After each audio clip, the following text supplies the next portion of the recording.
Good morning from Dalgety Parish Church. Good to see you on this Tuesday morning, and I even remembered 10 o'clock on a Tuesday is reflection time, so I'm going to give myself a gold star before we even start.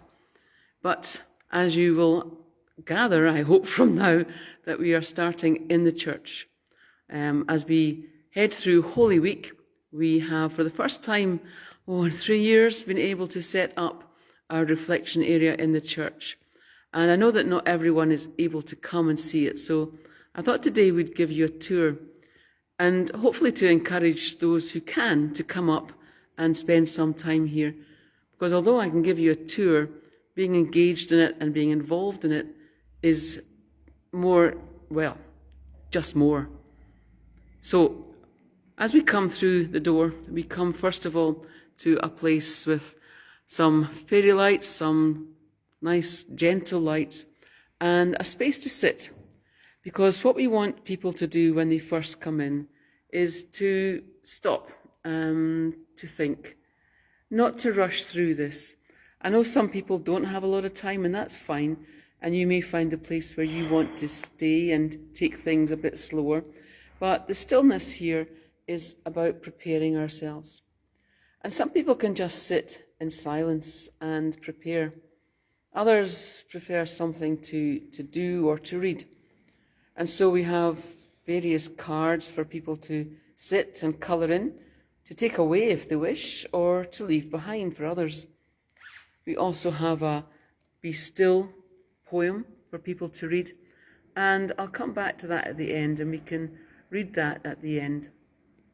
It's a time to stop and think perhaps what it is that you are bringing into this space, what you want to find an answer to, or what you want to leave behind, or what it is that you're looking to take with you as you leave. Not with you perhaps in your hands, but in your spirit, in your heart, maybe in your mind, some questions. So this is a place for as long as, and any time. It's at the very beginning, but perhaps there are times throughout the reflection space that you think, I'd like to just go and sit for a while. I'll go and sit and colour, or just stop and think.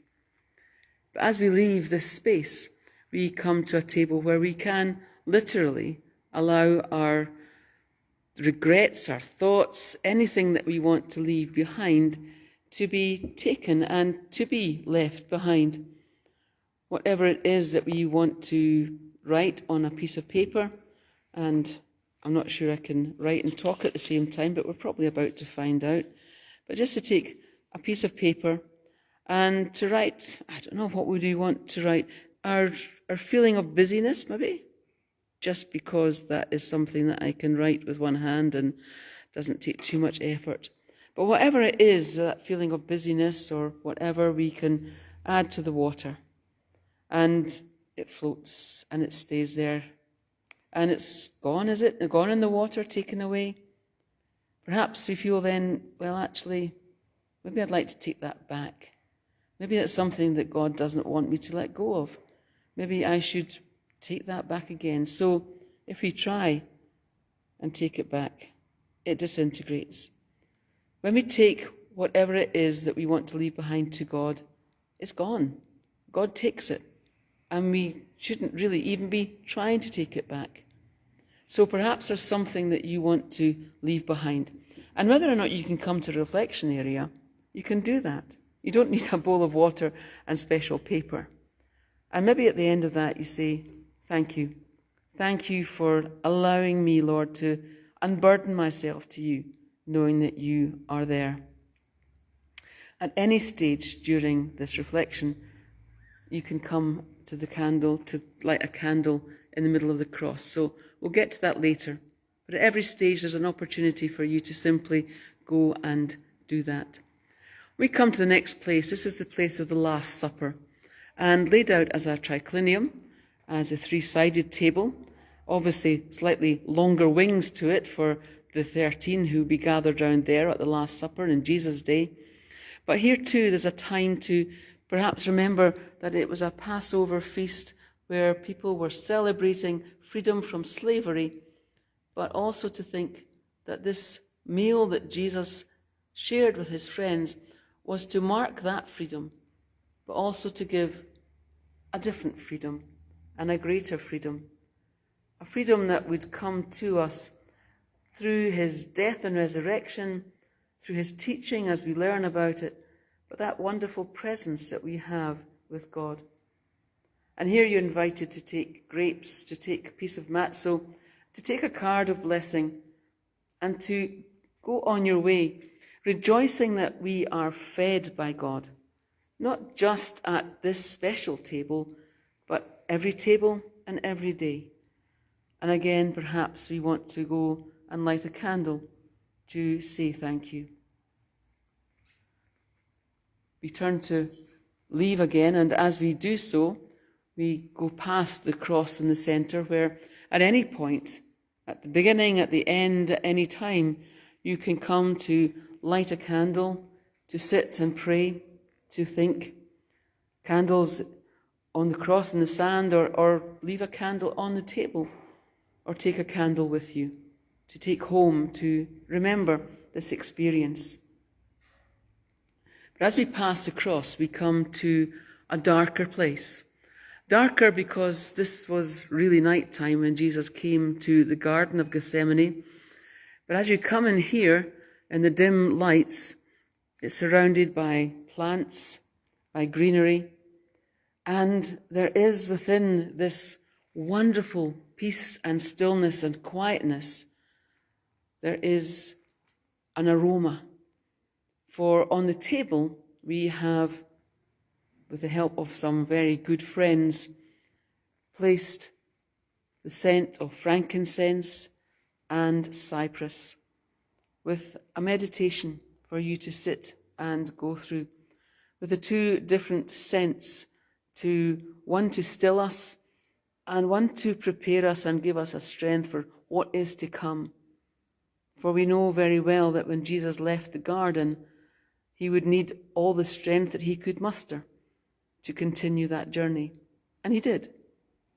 So the frankincense is to calm, and the cypress gives us that inner strength and wisdom to know what is right. So we can show you this place, but believe me, being here, the stillness and the calmness of the scents and the plants is something that you really have to come and experience.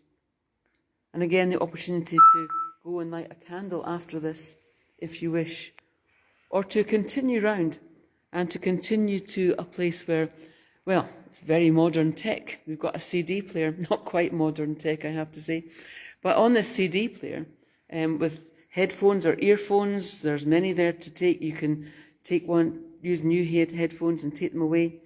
But here there's a chance to listen to some background noises, to what's going on, to a lot of different noises that are put together as a street scene. But the question is, what do you hear? What do you listen to? What do you actually tune into? Because it's important in our busyness of our life to tune into the right things. And when Jesus left the garden and was then brought for trial, and the crowd were there were lots of different voices and noises that Jesus would be hearing, but also that the crowd would be hearing. People there, what would they listen to? What would they take notice of? And would they feel that they should be involved in this? Or was there something happening out with their sphere and they didn't have to worry about? So that idea of what do we listen to? Who do we listen to? What noises do we hear? Is it bullying or peer pressure? Or is there something more? Can we make up our own minds and our own decisions and listen in and hear what is important? As we go round then, we come to the cross. And the question here is quite simply, where would we be? There are various chairs set out at different places. And at the front, Dali's cross, Jesus on the cross over the world. And in the various chairs, there are thoughts about those who be in the crowd, and there are thoughts on both sides which are slightly different, thoughts about the people, Mary and the disciple, thoughts from the Romans, the centurions who were there, and also thoughts from the robbers on either side of Jesus. And as they looked and saw Jesus on the cross, what were they thinking? What was in their minds? And the question, of course, to us is, what's in our minds? Where are we? Where would we position ourselves? Would we come close? Would we stand back? Would we want to be in the crowd and not really know and just wait and see? What is our response? Because although this is hard, and although this is dark, this is really where the whole decision-making begins, but doesn't end. How do we feel? What do we understand? And as we pass from here, again, the opportunity to take a candle, to light a candle, and to think about this more at the cross, or to simply move on to what is the final part of our reflection area. And here you'll find a bare cross, but beside the cross, lots of different bits, fragments of tile, and some glue, some sticky stuff, so that you can stick, maybe representing your brokenness or the brokenness of the world, but add it to this bare cross, to decorate it, to make this cross beautiful, to show that with our brokenness added in, we can help to make things beautiful again.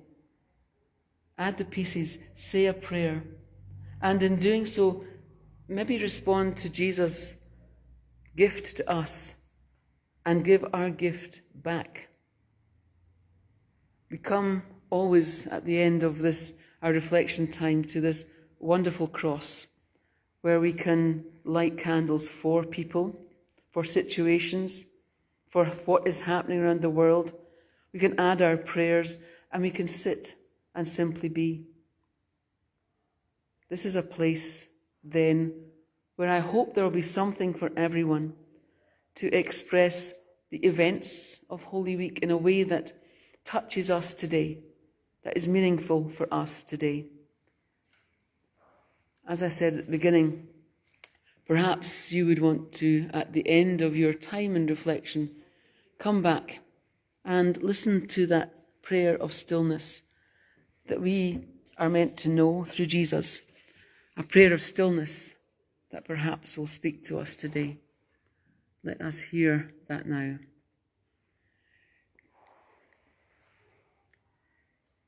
Be still, my soul. The Lord is in this place, and draw close to him. Let him touch your face. Be still and know his grace and mercy abound.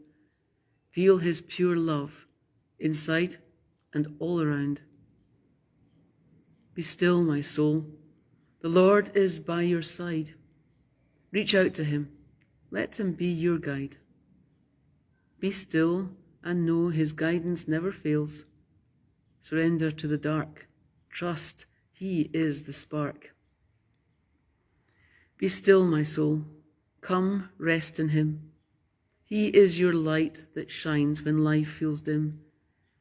Be still and know he cradles all your pain. Choose only him again and again and again. And that was written by Kathy Given. I hope you feel that you can come at some time and spend some time, even here at the first table, even here in the busyness or the stress of your life, to come and spend some time colouring in, or simply thinking and wondering, and reading that poem again and again, and know that we can truly trust in our God. For he brings the colour to our life. He fills in those gaps and makes beauty and wonder out of what is black and white and only in outline. Spend time in this Holy Week. And we have services at 7:30 each evening. Come and join us then if you can, or watch on YouTube. Be blessed this Holy Week. Be blessed and know that you are held by God. And be blessed and walk with your God through Jesus Christ, not only to the cross, but to that empty grave where promises, all promises, are fulfilled. Our God is with us. Be blessed. Enjoy your week. Amen.